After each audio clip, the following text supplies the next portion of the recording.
Room number 12. Emily stepped out of the yellow cab, the exhaust fumes mixing with the crisp autumn air of Boston. It was October 15th, 2024, an overcast afternoon where grey clouds blanketed the sky, casting a muted light over the old dormitory building. She hadn't returned to this place since graduating from university exactly 10 years ago. Now, at 32, Emily was a young lecturer at a college in Chicago, her life filled with lectures, research papers, and endless faculty meetings.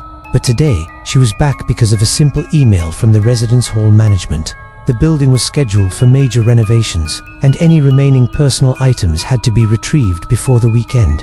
Emily didn't want to hire someone to handle her old belongings. She preferred to do it herself, to confront the memories hidden. "It's just a few things," she muttered to herself, wheeling her small suitcase through the rusted iron gate. Dormitory Hall 7 was a 5-story brick structure built in the 1950s, with a boxy architecture, faded red brick walls, and a slate roof weathered by decades of New England winters. The surrounding campus featured ancient oak and maple trees, their leaves turning fiery reds and oranges, scattering across the cracked concrete pathways. Emily remembered summers here vividly, the quad buzzing with students playing frisbee or studying under the shade. Now, in fall, everything was quiet, save for the rustling wind carrying the scent of damp earth. The gatekeeper, Mr. Harlan, an elderly man in his 70s, whom she recalled from her student days, looked up from his worn paperback, his thick glasses magnifying his squinting eyes. "Emily, is that you? Been a while." Still as sharp as ever. "Room 12 on the 3rd floor. Right. Here's the key, head on up. Place is pretty empty now. Most students are home for break." He grinned toothlessly, handing over the cold metal keyring. Emily took it, a slight shiver running through her at the touch, though she couldn't say why. "Thanks, Mr. Harlan." She smiled politely, stepping into the lobby. The lobby was spacious, about 50 square meters, with high ceilings and flickering fluorescent lights hanging overhead, emitting a familiar yellowish glow. The tile floor was marred with scuffs and stains from years of foot traffic, and the concrete walls bore faint cracks like dried riverbeds. In the corner stood the check-in desk, unmanned, with an old logbook lying open.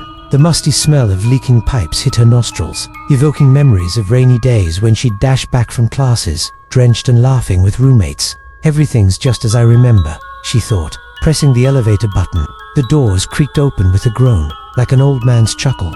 Inside the cramped cabin, walls peeling with old paint, the scent of metal and dust lingered. Emily hit the button for the 3rd floor, and the elevator lurched upward with a low hum. Exiting the elevator, the 3rd floor hallway greeted her with dim lighting from the overhead fluorescents. The corridors stretched out, about 65 feet from end to end, lined on both sides with wooden doors painted a faded blue, room numbers stenciled in white, chipped paint. Room 1, Room 2, Room 3. Emily counted silently with her steps, her heels echoing on the cold concrete floor. Room 1 was shut tight. Room 2 had faint music seeping through, but muffled, almost ghostly. At Room 12, she paused, her heart beating a tad faster, not from fear, but from a wave of nostalgia. The key slid in easily, and the door swung open with a familiar creak. Inside, the cramped 120-square-foot room was unchanged. 2 metal bunk beds pushed against the walls, a rickety wooden desk in the corner, a metal wardrobe slightly rusted, and a small shelf by the right bed. Her belongings: a few old math textbooks, a broken desk lamp, and a cardboard memory box set, undisturbed on the shelf, dusted lightly but not buried. Emily sighed in relief, sitting on the bed, the spring squeaking under her weight. She opened the memory box, revealing faded Polaroid photos. Emily grinning with her girlfriends. Shots of the room with its small window overlooking the back quad full of trees, where she'd sit smoking clandestinely on sleepless nights or watching snowfalls. Those were the days, she whispered, setting the photos aside. It was already dark outside, her phone clock reading 7 p.m. Exhausted from the flight, Emily decided to stay overnight and pack in the morning. She spread an old blanket from the wardrobe, still faintly smelling of laundry detergent. Lay down, listening to crickets chirping beyond the window. Moonlight filtered through the glass, casting wavy shadows on the white walls. Emily drifted off, her sleep fragmented by flashes of memories, friends' laughter, morning coffee aromas, and late-night hallway wanderings. The next morning, Emily woke at 6 a.m. by habit, but the room was pitch black, no dawn light creeping in.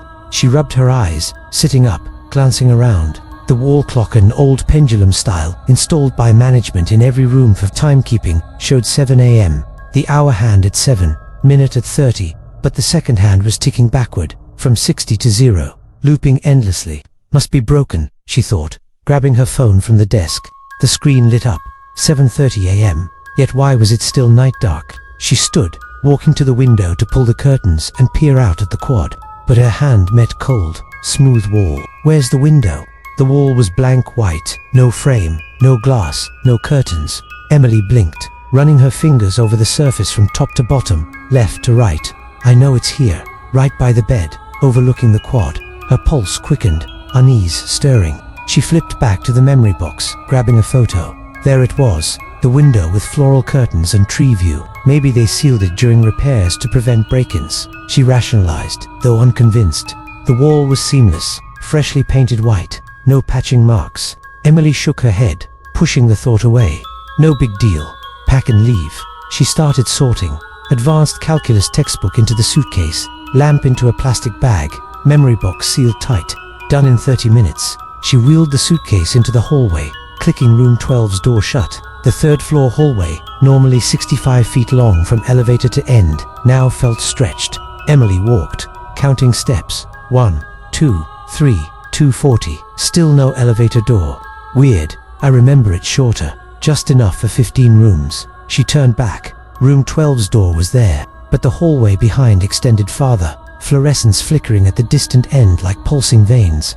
Suddenly, footsteps, steady behind her, like someone in heels following. Emily spun around. Empty hallway, just a breeze whistling through door cracks. Hallucination from jet lag, she reassured herself, pressing on to the elevator. At the elevator, she pressed the button. Doors opened, but the cabin didn't descend. Buttons flashed red, but unresponsive. Out of order. Emily opted for the stairwell at the hallway's end. The spiral stairs, 20 steps per floor of concrete, from third to first, straight forward. She descended. 1, 2, 3, 20 steps to second floor sign reading. 2, continued. 21, 22, 40 steps, still 2.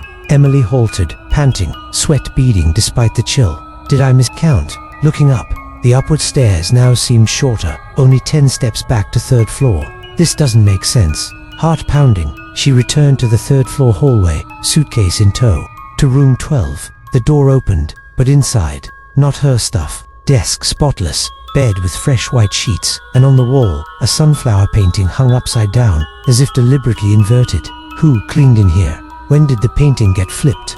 Emily slammed the door, heart racing, then reopened it. Now her room, but exactly as she'd left it 10 years ago. Books scattered, clothes strewn on the bed, even the faint old perfume scent lingering. Emily collapsed onto the hallway floor, hands trembling on the suitcase. Impossible. I just packed. The suitcase was intact with her items, but the room looked untouched. She dragged it back in, locking the door.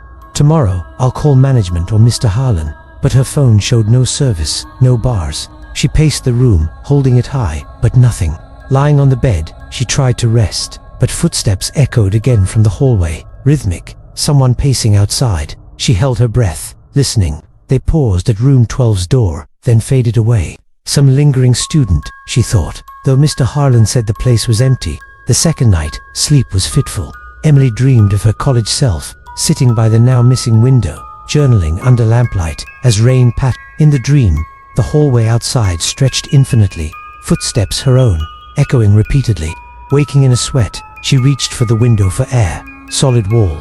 The wall clock now at 3 a.m., second hand spinning wildly in circles. Emily couldn't take it. She unlocked the door, venturing into the hallway to head downstairs for Mr. Harlan. Late hour be damned. But the hallway was double length, lights dim, room numbers repeating. 10, 11, 12, 12, 12. Why so many 12s? She tried 112. Empty room, bare white walls, frigid floor like a tomb. Another, her room, but with strangers' items, English books, unfamiliar photos on the desk. Footsteps, louder, right behind. Clack clack, accelerating. Emily whirled. Empty. But at the hallway's end, shadows shifted, as if someone watched from afar. She bolted to her original room 12, locking it, gasping. I'm hallucinating stress from work. She sat on the bed, recalling the building's layout. Lobby on first, male rooms on second, female on third, straight hallway from elevator to stairs, 15 rooms per floor. But now, everything betrayed her memory. Whispers started faint from the walls, like wind through cracks. "You never left this place." Emily shook her head, covering her ears, but the whispers echoed inside. By the third morning, Emily's head throbbed, eyes ringed dark. She resolved to leave immediately. Damn the anomalies. Suitcase ready, she headed to the stairs. Elevator still dead, but the hallway curved subtly, no longer straight. She walked, counting to 100 steps. No stairs. Am I lost in my own dorm? Turning back, a new wall blocked the way, hallway funneling one direction. Finally, stairs appeared, but descending looped on third floor. 3 sign repeating. Emily sobbed, slumping on a step, tears streaming. This place is deceiving me. I know this dorm inside out. She sketched a map on paper from the memory box. Straight hallway, downstairs, lobby to gate. Following it, things shifted. Stairs ascended instead. Hallway looped circularly like a labyrinth. Noon hit, hunger gnawing, but no food. She recalled a vending machine in the lobby, but couldn't reach it. In room 12, now altered, walls slightly bowed, floor sagging, she journaled to stay sane. Day 1, back, familiar. Day 2, window gone, hallway longer, footsteps. Day 3, rooms repeat, endless stairs. Rereading, the handwriting morphed, as if another hand added, memory deceives you. The third night, dreams recursed. College Emily trapped in room 12, never graduating. Waking, the room warped, walls fully curved, floor dipped. Clock frozen at 12, whispers clearer from walls. Never left, memories or illusions. Emily stayed awake, huddled, footsteps blending with whispers outside. Fourth day, exhausted but determined, Emily explored other doors. Room 1, a child's nursery with old toys. Room 3, a hospital ward, smelling of antiseptic. Room 5, her freshman year setup with rock posters. Every room 12 varied, abandoned and dusty, or filled with strangers' lives. At the endless hallway's end, she opened 112. Inside, herself sitting on the bed, back turned, repeating packing motions into a suitcase. Who is that? Me. Emily entered, touching the figure's shoulder. It turned identical face, but vacant eyes, murmuring, "I know this place. I've lived here forever." The figure looped the action, unending. Terror peaked. Emily screamed, fleeing the room. Door slammed shut, hallway engulfing her in eternal loops. Footsteps now hers, echoing pursuit. Her 10-year life job, friends, Chicago faded, dreamlike.